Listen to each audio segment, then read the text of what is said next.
ಸ್ವಾಮಿ ಕರಗಜ್ಜ. ಓಂ ನಮೋ ಭಗವತೆ ವಾಸುದೇವಾಯ. ನಿಮ್ಮ ಜೀವನದಲ್ಲಿರುವಂತಹ ಎಲ್ಲ ಸಮಸ್ಯೆಗಳು ದೂರ ಆಗಲಿ. ನಿಮ್ಮ ಜೀವನದಲ್ಲಿ ಖುಷಿ ಸಂತೋಷ ನಿಮಗೆ ಸಿಗುವಂತಾಗಲಿ. ನೀವು ಅಂದ್ಕೊಂಡಂತಹ ಎಲ್ಲ ಕೆಲಸ ಕಾರ್ಯಗಳು ನೆರವೇರಲಿ ಅಂತ ನಾನು ನನ್ನ ಆರಾಧ್ಯ ದೇವರ ಕೊರಗಜ್ಜ ಹಾಗೂ ಮಹಾವಿಷ್ಣುವನ್ನು ಪ್ರಾರ್ಥಿಸ್ತೇನೆ. ನಿಮಗೆ ನಾನು ಮಾಡುವಂಥ ವೀಡಿಯೋಸಿಂದ ಯೂಸ್ ಇದೆ, ಹೆಲ್ಪ್ ಆಗ್ತಾ ಉಂಟು ಅಂದರೆ ಪ್ಲೀಸ್ ನಮ್ಮ ಚಾನಲನ್ನು ಸಬ್ಸ್ಕ್ರೈಬ್ ಮಾಡಿ. ನೀವು ಸಬ್ಸ್ಕ್ರೈಬ್ ಮಾಡೋದ್ರಿಂದ ನನಗೆ ತುಂಬಾ ಖುಷಿಯಾಗುತ್ತೆ. ಹಾಗೆಯೇ ನಿಮ್ಮ ಒಂದು ಸಪೋರ್ಟ್ ಇರ್ಬೋದು, ಬೆಂಬಲ ಇರ್ಬೋದು, ನನಗೆ ದೊರೆತಂತಾಗುತ್ತೆ. ಸೊ ಹಾಗಾಗಿ ಯಾರಾದರೂ ಸಬ್ಸ್ಕ್ರೈಬ್ ಮಾಡಿಲ್ಲ ಅಂದರೆ ಸಬ್ಸ್ಕ್ರೈಬ್ ಮಾಡಿ. ಹಾಗೆ ನೀವು ವಿಡಿಯೋ ಇಷ್ಟ ಆದರೆ ಒಂದು ಲೈಕ್ ಮಾಡಿ, ಶೇರ್ ಮಾಡಿ.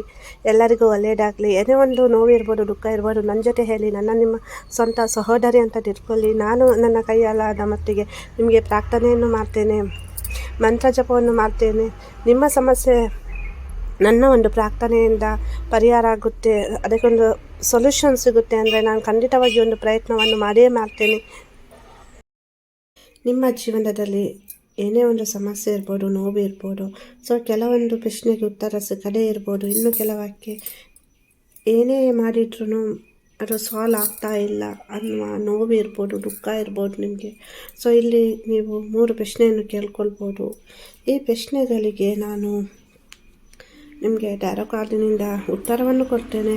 ಸೊ ಅದರ ಜೊತೆ ಇದು ಒಂದು ಏನೇ ಒಂದು ಪ್ರಶ್ನೆ ಇರ್ಬೋದು, ಅದು ನಿಮ್ಮ ವೈಯಕ್ತಿಕ ವಿಷಯ ಇರ್ಬೋದು ಅಥವಾ ಅಫಿಷಿಯಲ್ ವಿಷಯ ಇರ್ಬೋದು. ಸೊ ಅದು ಆಗುತ್ತಾ ಇಲ್ವಾ, ಆಗುವುದಾದರೆ ಏನು ಮಾಡಬೇಕು, ಆಗಲ್ಲ ಅಂದರೆ ಏನಕ್ಕೆ ಆಗಲ್ಲ, ಸೊ ಆಗೋದಾದರೆ ಎಷ್ಟು ಟೈಮ್ನಲ್ಲಿ ಆಗುತ್ತೆ. ಸೊ ಹಾಗೆ ಅಂದರೆ ಏನೇ ಒಂದು ಪ್ರಶ್ನೆ ಕೇಳ್ಕೊಳ್ಬೋದು. ಅದು ನಿಮಗೆ ಸಂಬಂಧಿಸಿದಿರ್ಬೋದು, ನಿಮ್ಮ ಹುಡುಗಿಗೆ ಸಂಬಂಧಿಸಿರ್ಬೋದು, ಅಥವಾ ಮನೆಯವರಿಗೆ ಸಂಬಂಧಿಸಿದ್ದಿರ್ಬೋದು, ಅಥವಾ ಕರೆಂಟ್ ಸಿಚುವೇಷನಲ್ಲಿ ನಿಮಗೆ ಏನು ಸಮಸ್ಯೆ ಸಾಲ್ವ್ ಆಗಬೇಕು. ಏನೇ ಒಂದು ಪ್ರಶ್ನೆ ಕೇಳ್ಬೋದು. ಅದು ನಿಮ್ಮ ಪ್ರೀತಿಯ ಬಗ್ಗೆ ಇರ್ಬೋದು, ಮದುವೆಯ ಬಗ್ಗೆ ಇರ್ಬೋದು, ಜಾಬ್ ಬಗ್ಗೆ ಇರ್ಬೋದು, ಫ್ಯಾಮಿಲಿ ಬಗ್ಗೆ ಇರ್ಬೋದು, ಏನೇ ಒಂದು ವಿಷಯದ ಬಗ್ಗೆ ಇರ್ಬೋದು, ಆರೋಗ್ಯಕ್ಕೆ ಸಂಬಂಧಿಸಿದ್ದಿರ್ಬೋದು, ಕೋರ್ಟಿನಲ್ಲಿ ಕೇಸ್ ನಡೀತಾ ಇರ್ಬೋದು, ಅಥವಾ ನಾನು ಬಿಸ್ನೆಸ್ ಸ್ಟಾರ್ಟ್ ಮಾಡಬೇಕು ಅಂತ ಇದ್ದೀನಿ, ನಾನು ಮನೆ ಕಟ್ಟಬೇಕು ಅಂತ ಇದ್ದೀನಿ, ಲೈಫಲ್ಲಿ ನಾನೊಂದು ಸುಧಾರಣೆಯನ್ನು ಕಾಣ್ತೇನಾ, ನಾನು ಇಂಪ್ರೂವ್ಮೆಂಟ್ ಆಗ್ತೇನಾ, ನಾನು ಬಯಸಿದ್ದು ನನಗೆ ಸಿಗುತ್ತಾ. ಸೊ ಅದರ ಮೇಲೆ ಅಂದರೆ ಏನೇ ಒಂದು ಪ್ರಶ್ನೆ ಕೇಳ್ಕೊಳ್ಬೋದು. 3 ಪ್ರಶ್ನೆಯನ್ನು ಕೇಳ್ಕೊಳ್ಬೋದು. ನೀವು ಸೇಮ್ ಪ್ರಶ್ನೆಯನ್ನು ಕೇಳ್ಕೊಳ್ಬಾರ್ದು. ಹಾಗೆಯೇ ಒಂದು ಪ್ರಶ್ನೆಗೆ 3 ಹೂವನ್ನು ಆಯ್ಕೆ ಮಾಡ್ಕೊಳ್ಬಾರ್ದು. ಹಾಗೆಯೇ 3 ಪ್ರಶ್ನೆಗೂ ಒಂದೇ ಒಂದು ಹೂವನ್ನು ಆಯ್ಕೆ ಮಾಡ್ಕೊಳ್ಬಾರ್ದು. ಪ್ರಾರ್ಥನೆ ಮಾಡಬೇಕು. ಇವಾಗ ನೀವು ಯಾವ ಇಷ್ಟ ದೇವರನ್ನು ಪ್ರಾರ್ಥಿಸ್ತೀರಾ ಮನೆಯಲ್ಲಿ, ಮನಸ್ಸಿನಲ್ಲಿ ಅವರನ್ನು ಪ್ರಾರ್ಥನೆ ಮಾಡಿ. ಸರ್ವಶಕ್ತನಾದ ಭಗವಂತ ಯೂನಿವರ್ಸಸ್ ಅದರಲ್ಲಿ ಪ್ರಾರ್ಥನೆ ಮಾಡಿ. ಪ್ರಶ್ನೆ ಏನು ಉಂಟು, 3 ಪ್ರಶ್ನೆ ಉಂಟು. 3 ಪ್ರಶ್ನೆ ಕೇಳಿ. ಇಲ್ಲ, ಒಂದೇ ಒಂದು ಪ್ರಶ್ನೆ ಅಂದರೆ ಒಂದು ಪ್ರಶ್ನೆಯನ್ನು ಕೇಳಿ ಪ್ರಾರ್ಥನೆಯನ್ನು ಮಾಡಿ. ನಿಮ್ಮ ಇಷ್ಟ ದೇವರನ್ನು ನೆನೆಸ್ಬಿಟ್ಟು ಈ 3 ಹೂಗಳಲ್ಲಿ ಯಾವ ಒಂದು ಹೂ ಆಕರ್ಷಣೆಯಾಗುತ್ತೆ. ಎನರ್ಜಿ ಲೆವೆಲಿಂದ ನನಗೆ ಇವತ್ತು ಕೆಂಪು ಹೂ ನನಗೆ ಆಕರ್ಷಣೆ ಆಯಿತು, ಹಾಗಾಗಿ ಇವತ್ತು ನಾನು ಕೆಂಪು ಹೂವನ್ನು. ಹಾಗೆಯೇ ಇವತ್ತು ರಾಮನವಮಿ, ಆ ಶ್ರೀರಾಮಚಂದ್ರನನ್ನು ಕೂಡ ನೆನೆಸ್ಬಿಟ್ಟು ಎಷ್ಟೋ ಸಮಸ್ಯೆಗಳಿಗೆ ಶ್ರೀರಾಮಚಂದ್ರ ದೇವರು ಕೂಡ ಪವಾಡವನ್ನು ಮಾಡ್ತಾರೆ. ಅದು ಸ್ವತಃ ನನ್ನ ಅನುಭವದಲ್ಲಿ ಕೂಡ ಉಂಟು. ಅಂದರೆ ಏನು ಒಂದು ಆಗಲ್ಲ ಅನ್ನೋ ಕೆಲಸ ಉಂಟು ನೋಡಿ. ಎಲ್ಲರಿಗೂ ಶ್ರೀರಾಮ ನವಮಿ ಹಬ್ಬದ ಶುಭಾಶಯಗಳು. ನೋಡಿ, 3 ಪ್ರಶ್ನೆ ಇದ್ದರೆ 3 ಪ್ರಶ್ನೆಯನ್ನು ಕೇಳ್ಕೊಳ್ಳಿ. ಅದು ಯಾವುದೇ ಒಂದು ಆಸೆ ಕೋರಿಕೆ ರಿಲೇಟೆಡ್ ಇರ್ಬೋದು, ಸಮಸ್ಯೆಗೆ ರಿಲೇಟೆಡ್ ಇರ್ಬೋದು. ಪ್ರಾರ್ಥನೆಯನ್ನು ಮಾಡ್ಕೊಳ್ಳಿ. ಪ್ರಾರ್ಥನೆಯನ್ನು ಮಾಡಿಕೊಂಡು ಹೂವನ್ನು ಆಯ್ಕೆ ಮಾಡ್ಕೊಳ್ಳಿ. ಯಾರೆಲ್ಲ ಮೊದಲನೆಯ ಅಂದರೆ ಪ್ರಶ್ನೆಯನ್ನು ಕೇಳ್ಕೊಳ್ಳಿ. ಯಾರೆಲ್ಲ ಮೊದಲನೆಯ ಪ್ರಶ್ನೆಯನ್ನು ಕೇಳಿಕೊಂಡು ಹೂವನ್ನು ಆಯ್ಕೆ ಮಾಡ್ಕೊಂಡಿದ್ದೀರಾ, ನಿಮ್ಮ ಪ್ರಶ್ನೆಗೆ ಏನು ಉತ್ತರ ಬರುತ್ತೆ ಅಂತ ನೋಡುವ.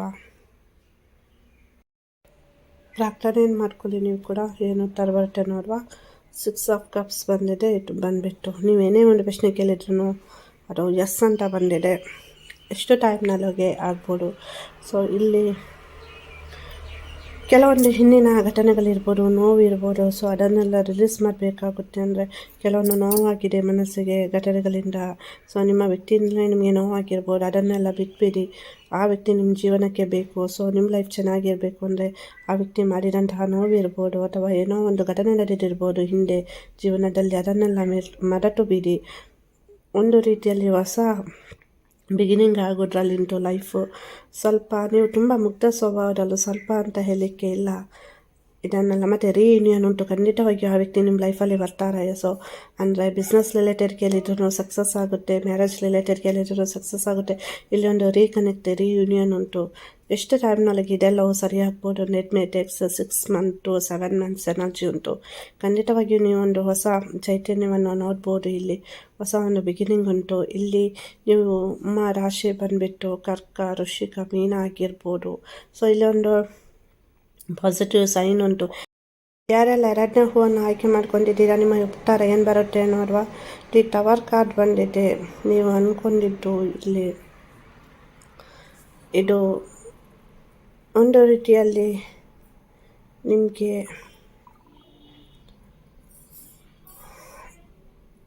ಇಲ್ಲಿ ಕೆಲವೊಂದು ನೋವು ಇರ್ಬೋದು, ಕೆಲವೊಂದು ಗೊಂದಲಗಳಿರ್ಬೋದು, ಹಠಾತ್ ಬದಲಾವಣೆಗಳಿರ್ಬೋದು, ಸಡನ್ ಚೇಂಜಸ್ ಇರ್ಬೋದು, ಒಂದು ಅವಮಾನ ಆಗಿರ್ಬೋದು, ನಿಮಗೆ ನಿಂದನೆಗಳಾಗಿರ್ಬೋದು, ತುಂಬ ನೋವು ಅನುಭವಿಸಿದ್ದೀರಾ ಇಲ್ಲಿ.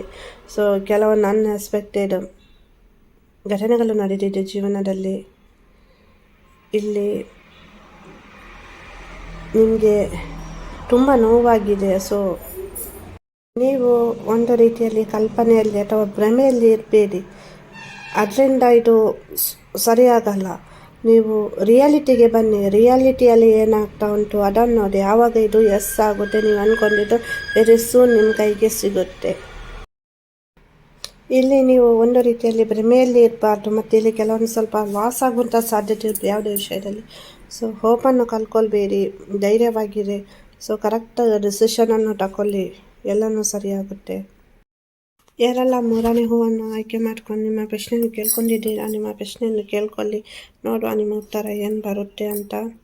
ನಿಮ್ಮ ಉತ್ತರ ಬಂದುಬಿಟ್ಟು ಇದು ಕರೆಂಟ್ ಸಿಚುವೇಶನಲ್ಲಿ ನೋ ಅಂತ ಬಂದಿದೆ.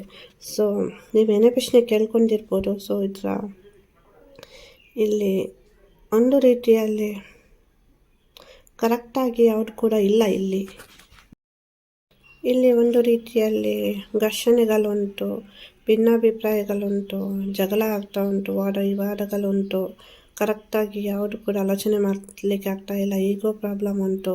ನೀವೇನು ಪ್ರಶ್ನೆ ಕೇಳಿದ್ದೀರ ಅದರ ಮೇಲೆ ಸೊ ಥರ್ಡ್ ಪಾರ್ಟಿ ಎನರ್ಜೀಸ್ ಉಂಟು. ಬೇರೆಯವರಿಂದ ಏನಾದರೂ ಪ್ರಾಬ್ಲಮ್ ಆಗುವಂಥ ಸಾಧ್ಯತೆಗಳುಂಟು.